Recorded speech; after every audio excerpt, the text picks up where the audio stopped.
नारद मुनि की तपस्या। इंद्र द्वारा तपस्या में विघ्न उपस्थित करना, नारद का काम पर विजय पाना और अहंकार से युक्त होकर ब्रह्मा विष्णु और रुद्र से अपने तप का कथन। सूची बोले, है मुनियों, एक समय की बात है, ब्रह्मा जी के पुत्र मुनि शिरोमणि विनीत चित्त नारद से तपस्या के लिए मन में विचार किया और हिमालय पर्वत में कोई एक परम सौभाग्य संपन्न गुफा थी। उसके निकट देव नदी गंगा निरंतर वेग पूर्वक बहती थी। वहां एक महान दिव्य आश्रम था जो नाना प्रकार की शोभा से सुशोभित था। वे दिव्यदर्शी नारद जी तपस्या करने के लिए वहां गए और उस गुफा को देखकर मुनिवर नारद जी बड़े प्रसन्न हुए और दीर्घ काल तक वहां तपस्या करते रहे। उनका अंतकरण शुद्ध था। वे दृढ़ता पूर्वक आसन बांधकर मौन हो और प्राणायाम पूर्वक समाधि में स्थित हो गए। हे ब्राह्मणों, उन्होंने वही समाधि लगाई और जिसमें ब्रह्मा का साक्षात्कार कराने वाला अहं ब्रह्मास्यम, मैं ब्रह्मा हूं, यह विज्ञान प्रकट होता है। मुनिवर नारद जी जब इस प्रकार तपस्या करने लगे तब देवराज इंद्र कांप उठे और मानसिक संताप से व्याकुल हो गए और वे नारद मुनि मेरा राज्य लेना चाहते हैं मन में ही मन ऐसा सोचकर इंद्र ने उनकी तपस्या विघ्न डालने के लिए प्रयत्न करने की इच्छा की। और उस समय देवनायक इंद्र ने मन से कामदेव का स्मरण किया और स्मरण करते ही समान मुख वाले कामदेव अपनी पत्नी रति के साथ वहां आ गए। और आए हुए कामदेव को देख कर कपट बुद्धि देवराज इंद्र शीघ्र ही स्वार्थ के लिए उनको संबोधित करते हुए कहने लगे। इंद्र बोले, मित्रों में श्रेष्ठ है महावीर और है सर्वदा हितकारक। तुम प्रेम पूर्वक मेरे वचनों को सुनो और मेरी सहायता करो। हे मित्र, तुम्हारे बल से मैंने बहुत लोगों की तपस्या का गर्व नष्ट किया है और तुम्हारी कृपा से ही मेरा यह राज्य स्थिर है। पूर्ण रूप से संयमित होकर दृढ़ निश्चय वाली देव ऋषि नारद मन से विद्वेश्वर भगवान शंकर की प्राप्ति का लक्ष्य बनाकर हिमालय की गुफा में तपस्या कर रहे हैं। मुझे यह शंका है कि तपस्या से प्रसन्न ब्रह्मा से वे मेरा राज्य ही न मांग लें। आज ही तुम वहां चले जाओ और उनकी तपस्या में विघ्न डालो। इंद्र से ऐसी आज्ञा पाकर कामदेव वसंत को साथ लेकर बड़े गर्व से उस स्थान पर गए और अपना उपाय करने लगे। उन्होंने वहां शीघ्र ही अपनी सारी कलाएं रच डाली और वसंत ने भी मद से मत होकर अनेक प्रकार के अपना अभाव प्रकट किया। हे मुनिवरों, कामदेव और बसंत के अथक प्रयत्न करने पर भी नारद मुनि के चित्त में विकार नहीं उत्पन्न हुआ और महादेव जी के अनुग्रह से उन दोनों का गर्व चूर्ण हो गया।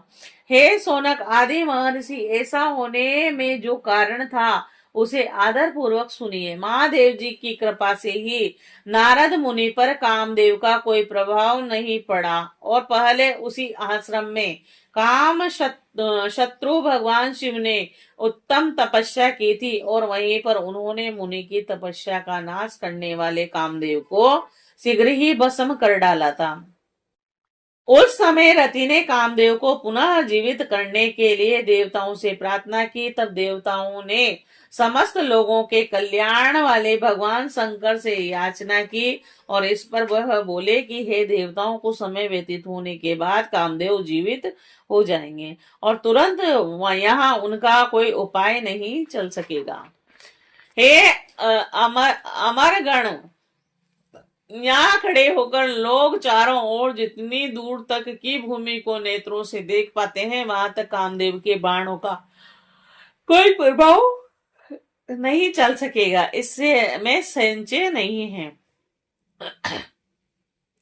भगवान शंकर की इस उक्ति के अनुसार उस समय महानारद जी के प्रति कामदेव का अपना प्रभाव मिथ्या सिद्ध हुआ। वे शीघ्र ही स्वर्ग लोक में इंद्र के पास लौट गए और वहां कामदेव ने अपना सारा वृतांत और मुनि का प्रभाव कह दिया।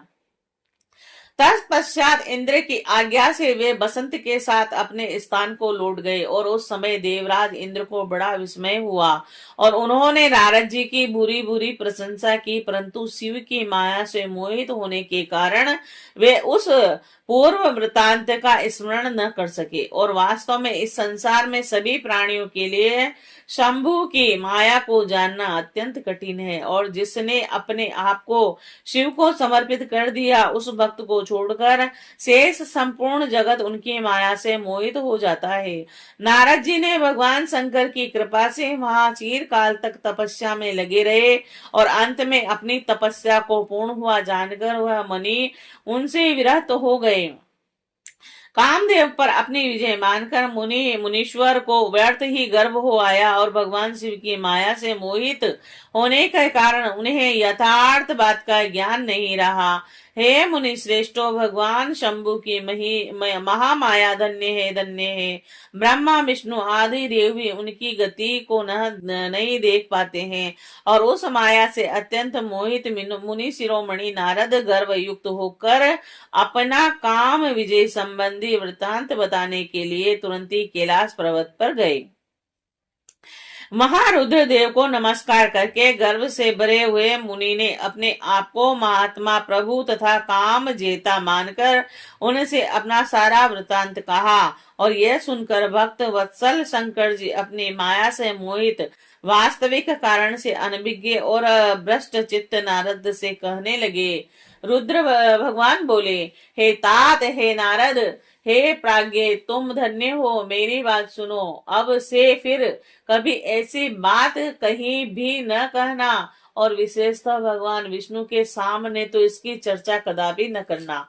और तुमने मुझसे अपना जो वृतांत बताया उसे पूछने पर भी दूसरों के सामने न कहना। यह सिद्धि संबंधी वृतांत सर्वथा गुप्त रखने योग्य है और इसे कभी किसी से प्रकट नहीं करना चाहिए। तुम मुझे विशेष प्रिय हो, इसीलिए अधिक जोर देकर मैं तुम्हें यह शिक्षा देता हूँ, क्योंकि तुम भगवान विष्णु के भक्त हो और उनके भक्त होते हुए मेरे अत्यंत अनुगामी हो। इस प्रकार बहुत कुछ कहकर संसार की सृष्टि करने वाले भगवान रुद्र ने नारद जी को शिक्षा दी, परंतु शिव की माया से मोहित होने के कारण नारद जी ने उनकी दी हुई शिक्षा को अपने लिए हितकर नहीं माना और वह भी कर्म गति अत्यंत बलवान होती है, उसे बुद्धिमान लोग ही जान सकते हैं। भगवान शिव की इच्छा को कोई भी मनुष्य नहीं टाल सकता। तदंतर मुनि शिरोमणि नारद ब्रह्मलोक में गए। वहां ब्रह्मा जी को नमस्कार करके उन्होंने अपने तपोबल से कामदेव को जीत लेने की बात कही और उनकी यह बात सुनकर ब्रह्मा जी ने भगवान शिव के चरणार बिंदु का स्मरण करके और समस्त कारण जानकर अपने पुत्र को यह सब कहने से मना किया। नारद जी शिव की माया से मोहित थे, अतएव उनके चित्त में मद का अंकुर जम गया था। इसीलिए ज्ञानियों में श्रेष्ठ नारद जी ब्रह्मा जी की बात को अपने लिए हितकर नहीं समझा और इस लोक में शिव की ऐसी जैसी इच्छा होती है वैसा ही होता है। समस्त विश्व उन्हीं की इच्छा के अधीन है और उन्हीं की वाणी रूपी तंत्री से बंधा हुआ है। और तब नष्ट बुद्धि वाले नारद जी अपना सारा वृतांत गर्व पूर्वक भगवान विष्णु के सामने कहने के लिए वहां से शीघ्र ही विष्णु लोक में गए। नारद मुनि को आते देख भगवान विष्णु बड़े आदर से उठकर शीघ्र ही आगे बढ़े और उन्होंने मुनि को हृदय से लगा लिया। उन्हें मुनि के आवागमन के हेतु का ज्ञान पहले से ही था। नारद जी को अपने आसन पर बैठा कर भगवान शिव के चरणार बिंदु का स्मरण करके श्री हरि उनसे यथार्थ तथा गर्वनाशक वचन कहने लगे।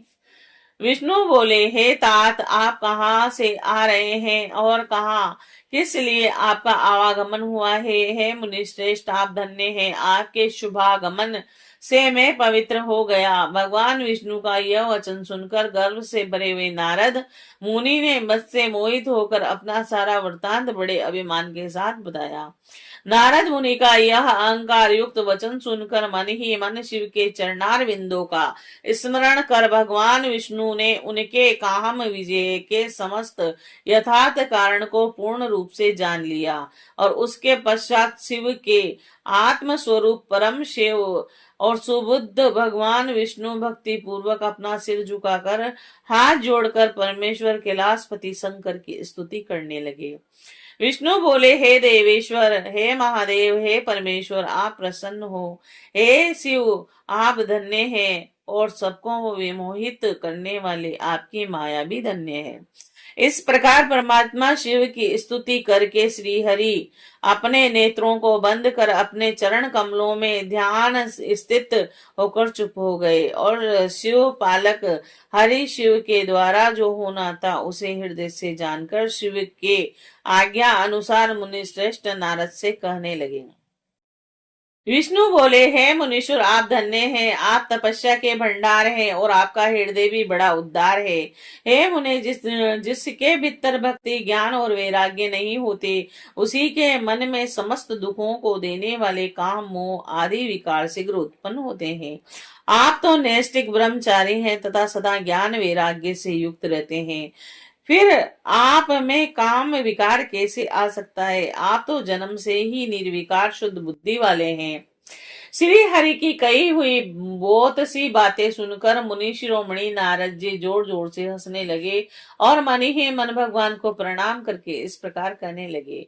नारद जी बोले, हे स्वामीन, यदि मुझ पर आपकी कृपा है तब कामदेव का मेरे ऊपर क्या प्रभाव हो सकता है। ऐसा कहकर भगवान के चरणों में मस्तक झुकाकर इच्छा अनुसार विचरने वाले नारद मुनि वहां से चले गए।